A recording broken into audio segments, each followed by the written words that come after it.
Now, 2 weeks ago, the European Commission presented its European agenda on migration, adopting the first proposals last week.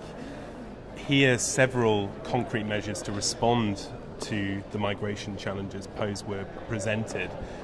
I just wondered which of these measures you think absolutely must be adopted by the European Council, and which ones are likely to be fairly contentious and perhaps at risk of being diluted or not even adopted at all. Yeah. Well, thank you, Richard. Indeed, migration, I think, is one of the defining moments, whether the European Commission, the Juncker Commission, having migration as one of its core priorities, is able to deliver. And that indeed has maybe the three defining moments on the subject would be the following. The first is to have the interior ministers at the council meeting, I believe 15th and 16th of June, to decide on a reallocation scheme.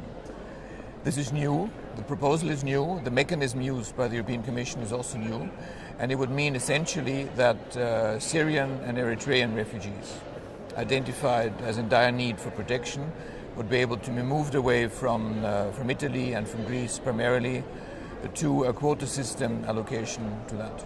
Now, this has already been contentious in the past. Evidently, it's not easy to pass the message that migration also is something which needs a solidarity response. The Commission is adamant to push the agenda.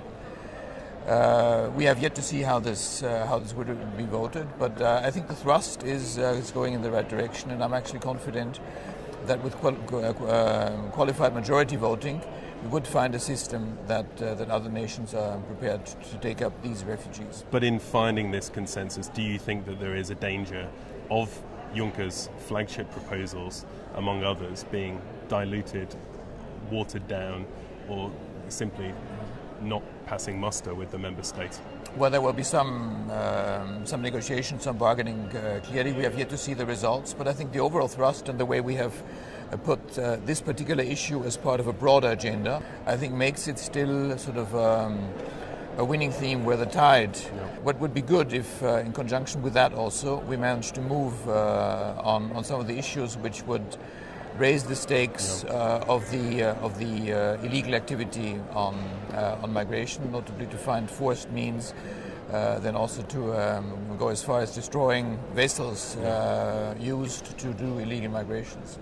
And the third, and there we are looking already ahead a bit, the medium term at a summit in Malta, which is being prepared for the fall, is to see how we can do more to address the root causes of development.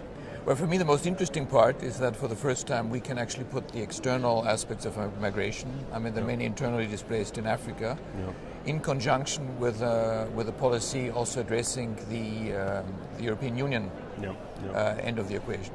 This makes the discussion on the core challenges much more interesting.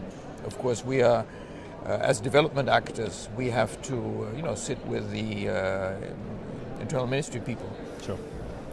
And also make them a bit more sensitive that this is not only an issue where you have to fend off migration, but to link it, and that was my third interesting point, I think, of this agenda, is that we'll be facing this problem, this tendency for many years to come. So we clearly need to open the valves and see this as a much more positive agenda with a lot of opportunities for legal migration, legal mobility in both ways.